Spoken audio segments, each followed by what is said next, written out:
अस्सलाम वालेकुम रहमतुल्लाहि व बरकातुहू। Welcome to the MD CAT edge platform dear students.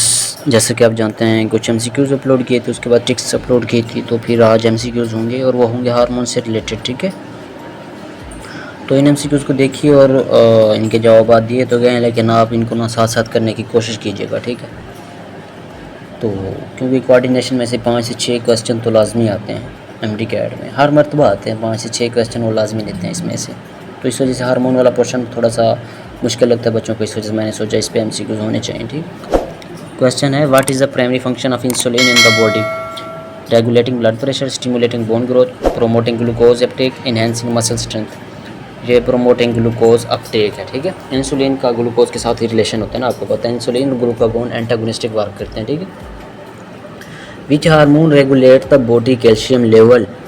Body के जो कैल्शियम का लेवल है वो कौन सा हार्मोन इसको रेगुलेट करता है? Insulin, thyroxine, parathyroid hormone, cortisol.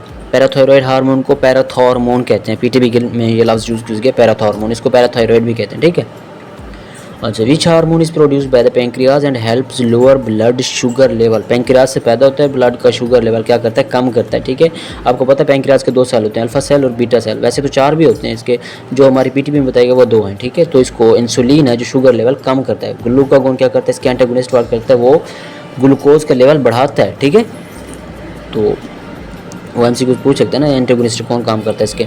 अच्छा, the hormone the responsible for stimulating milk production in the mammary glands after child birth is progesterone, oxytocin, estrogen, prolactin. अच्छा, इनमें से कौन सा हार्मोन है जो मेमरी ग्लैंड की इसके साथ जुड़ा है? प्रोलैक्टिन है, जो ये हार्मोन जो है ना मेमरी ग्लैंड पे एक्ट करता है और ये क्या करता है? मिल्क इजैकुलेशन कराता है, या पारचर्निशन अक्सर यूज़ किया जाता है उन्होंने।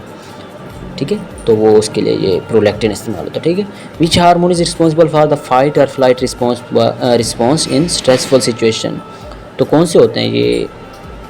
पैराथायरॉयड और थायराइड, ये इनमें से तो कोई भी नहीं होगा ना, ये एड्रीनलिन होगा। ठीक है, और वो कैसे होगा ये हमने पढ़ा होगा, सिंपैथेटिक और पैरासिम्पैथेटिक नर्वस सिस्टम में आपने पढ़ा होगा। सिंपैथेटिक नर्वस सिस्टम में जो होता है ना, तो ये एड्रीनलिन, नॉन एड्रीनलिन और एपिनेफ्रिन ये एक्टिव हो जाते हैं। ठीक है, फाइट और फ्लाइट रिस्पॉन्स में। ठीक है, अच्छा, which hormone is release by the kidney to regulate blood pressure and water balance? Kidney से कौन सा हार्मोन रिलीज होता है जो वाटर बैलेंस को ना मेंटेन रखता है, ब्लड प्रेशर को? वो मेलाटोनिन है, ग्लूकागोन है, थायरोक्सिन है, रेनिन। रेनिन, ये एमसीक्यू, रेनिन 2 किस्म के होते हैं, एक RENIN, RENNIN। जो RENNIN वाला है वो डाइजेस्टिव सिस्टम में होता है, कैसीन यानी मिल्क वाला जो होता है ना उसको कर्डल करता है। ठीक है, तो आप लोगों ने इसको ज़रूर याद रखना है, ये कंफ्यूज कर सकता है। अच्छा, which hormone is involve in the regulation of hunger and appetite? Hunger और एपिटाइट में कौन सा हार्मोन वो अपना रोल प्ले करता है? ये लेप्टिन होता है, लेप्टिन हार्मोन। ये पहली मरतबा आप लोगों ने सुना होगा, लेकिन ये हार्मोन उधर हमारा डाइजेस्टिव सिस्टम जो है ना पोर्शन एमडी कैट का उसके साथ रिलेट करता है, तो उधर आ सकता है। ठीक है, which hormone increase heart beat and produce a feeling of excitement? अच्छा, फीलिंग ऑफ एक्साइटमेंट ये मैंने फिर वही बता दिया आपको, सिंपैथेटिक और पैरासिम्पैथेटिक नर्वस सिस्टम वाला। ठीक है, तो ये इसका एड्रीनलिन ही आएगा। मतलब कि अगर हम कोई उदास मूड में बैठे, हमारा कोई दोस्त आ जाता है और हमें कोई ऐसी बातें कहता है चलो हम चलते हैं खेलने या वगैरह इस तरह पार्टी पे चलते हैं, तो हमारा एड्रीनलिन ही खारिज होता है। ठीक है, तो जो हमारी एक्साइटमेंट को पैदा करता है। ठीक है, अच्छा, which hormone is produced by the adrenal glands and help regulate salt and water balance in the body? Adrenal gland से। ठीक है, कौन सा हार्मोन पता होता है जो साल्ट और वाटर बैलेंस में बॉडी को करता है? ये कार्टिसोल ही होगा। ठीक है, ये आपने पीटीबी में पढ़ा होगा, कार्टिकोस्टेरॉइड, मिनरलोकॉर्टिकोइड। तो इस तरह के जो हार्मोन है ये एड्रीनल कॉर्टेक्स से पैदा होते हैं और ये मतलब कि ना जो हमारा ऑस्मो रेगुलेटरी सिस्टम होता है ना उसके साथ ही जुड़े होते हैं। ठीक है, which hormone is secreted by the kidney to stimulate red blood cell production in the bone marrow? Red blood cell की प्रोडक्शन बोन मैरो में कौन सा ये करता है? ये तीनों तो होंगे नहीं। ठीक है, हिसाब से ज़ाहिर सी बात है, थायरोक्सिन, इंसुलिन, मेलाटोनिन। ये एरिथ्रोपोइटिन ही होगा। ये हार्मोन फेडरल की बुक में ये लफ्ज़ उन्होंने यूज़ किया होगा, erythropoietin. Erythrocytes red blood cells को कहते हैं, तो उससे आप देख लीजिए, अंदाज़ा लगा लीजिए, मिलता जुलता है इसके साथ। ठीक है, the hormone responsible for stimulating the growth and development of bone, muscle and other tissue? ठीक है, कौन सा हार्मोन है जो बोन, मसल और अदर टिश्यू की ना उसके साथ जुड़ा हुआ है, ग्रोथ के साथ जुड़ा है? तो उन्होंने खुद ही बता दिया, ग्रोथ हार्मोन उन्होंने दिया होता है। इसका ऑप्शन कौन सा बनेगा? ग्रोथ हार्मोन होता है। ठीक है, ग्रोथ हार्मोन कौन सा होता है? सोमैटोट्रोफिक होते हैं। कौन से होते हैं ये? इस लफ्ज़ को ना ग्रोथ हार्मोन के लिए दूसरा लफ्ज़ भी उन्होंने यूज़ किया हुआ है पीटीबी में इसको गौर से देख लीजिए, फेडर में भी यूज़ किया हुआ है, पीटीबी में भी। ठीक है, which hormone is secreted by the stomach and stimulate appetite and food intake? कौन सा हार्मोन है जो एपिटाइट और फूड इनटेक को ना बढ़ाता है? ठीक है, ये गैरहेलिन, इसको भी याद कर लेना। ये न्यू लफ्ज़ हैं लेप्टिन और गैरहेलिन। लेप्टिन क्या करता है, हंगर जो था उसको इंक्रीज़ करता है, हंगर पैंक वगैरह जो उसके साथ रिलेटेड, ठीक है। ये 2 न्यू MCQs हैं, इनको ज़रूर याद कर लीजिएगा। Which hormone is responsible for stimulating the growth of ovarian follicles in female reproductive cycle. Ovarian follicles जो होते हैं उनकी ग्रोथ के साथ कौन सा हार्मोन रिलेटेड करता है, वो फॉलिकल स्टिमुलेटिंग हार्मोन होता है, जो फॉलिकल्स के उसको उनकी ग्रोथ कराता है, ठीक है, ओवरी पे एक्ट करता है, ठीक है। ये पिट्यूटरी से पैदा होता है, ये ओवरी से पैदा नहीं होता। अच्छा, which hormone play a role in regulating mood, appetite, sleep, often refer to as a feel good hormone. वही वाला जो पीछे हम बात करके गए, थायराइड और जो उसके साथ रिलेट करते हैं। अब इन्होंने सेरोटोनिन यूज़ किया हुआ है, बाकी 3 तो इसके साथ मिलते जुलते नहीं हैं। सेरोटोनिन हम अक्सर यूज़ करते हैं इसके लिए, स्लीप के लिए, ठीक है। तो इस वजह से उसको फिर ये स्लीपिंग के दौरान मूड गुड ही होता है अक्सर का, तो इस वजह से सेरोटोनिन इसके लिए बेस्ट ऑप्शन। बाकी तीनों तो इसके साथ बनते भी नहीं हैं। वैसे अगर ये सेरोटोनिन ना होता फिर वो एड्रेनालिन, नॉन एड्रेनालिन वो भी यूज़ हो सकते थे।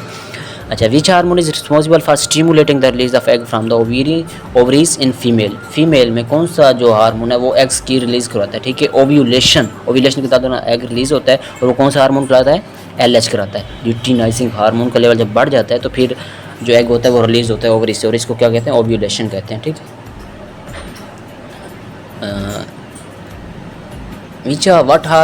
what hormone is released by the hypothalamus and stimulate the release of hormone from the anterior pituitary gland। वो कहते हैं hypothalamus से हार्मोन रिलीज होता है और वो इफेक्ट करता है इंटीरियर पिट्यूटरी पे। ये थायरोट्रोपिक और थायरोट्रोफिक, ये 2 हार्मोन, इनको ना आप यूज़ कर लीजिएगा। ये प्रोलैक्टिन हो गया, FSH, और ये LH जो है ना ये थायरोट्रोफिक है, ठीक है। तो ये ही होते हैं, ये थायरोट्रोफिन जो हार्मोन होते हैं ना ये हाइपोथैलेमस से रिलीज़ होते हैं और ये उस पर एक्ट करते हैं पिट्यूटरी पे, ठीक है। रिलीजिंग फैक्टर के तौर पे मतलब कि रिलीज़ होते हैं थैलामस से, ठीक है। ये बच्चे यहाँ पे कंफ्यूज हो जाते हैं थायरोट्रोपिक और थायरोट्रोफिक हार्मोन में, ठीक है। अच्छा, what hormone is produced by thymus and play a role in the development of immune system. Thymus से कौन सा होता है, ठीक है। ये बाकी 3 तो बन नहीं सकते, इसमें से थाइमोसिन ही है, ठीक है, जो हमारे इम्यून सिस्टम के साथ जुड़ा हुआ है, थाइमस ग्लैंड से पैदा होता है, ठीक है, ये हार्मोन थाइमोसिन। क्वेश्चन नंबर अब आगे चलेगा तो फिर देखते हैं। The hormone responsible for promoting the development of uterine lining during menstrual cycle. Menstrual cycle में यूट्राइन की लाइनिंग जो होती है उसकी डेवलपमेंट कौन सा कराता है, एस्ट्रोजन कराता है, ऑक्सीटोसिन कराता है, प्रोजेस्टेरोन। प्रोजेस्टेरोन कहाँ से रिलीज होता है भला, ये कार्पस ल्यूटियम से रिलीज होता है, ठीक है, प्रोजेस्टेरोन। और जो लाइनिंग थिकनेस होती है ना वो एस्ट्रोजन के साथ जुड़ी होती है। एस्ट्रोजन जो होता है ना ये लाइनिंग थिकनेस कराता है, ठीक है। प्रोजेस्टेरोन का लेवल जब कम होता है तो फिर वो कार्पस ल्यूटियम इसी वजह से तो टूटती है जब प्रोजेस्टेरोन का लेवल कम हो जाता है। Hormone involve in the regulating water balance and blood pressure और प्रोड्यूस बाय विच। वो हार्मोन जो वाटर का बैलेंस और ब्लड प्रेशर को मेंटेन करते हैं वो कहाँ से पैदा होते हैं, थायराइड, एड्रीनल, पिट्यूटरी। एड्रीनल से पैदा होते हैं, वही हमने पढ़ा नहीं था, रेनिन हार्मोन, तो वो एड्रीनल ये होगा, ठीक है। तो ये क्वेश्चन देखिए। Thanks for watching this video. अगर आप हमारे चैनल पे न्यू हैं तो इसको सब्सक्राइब कर लीजिए ताकि आपको न्यू वीडियो मिलती रहे for latest news about MD cat.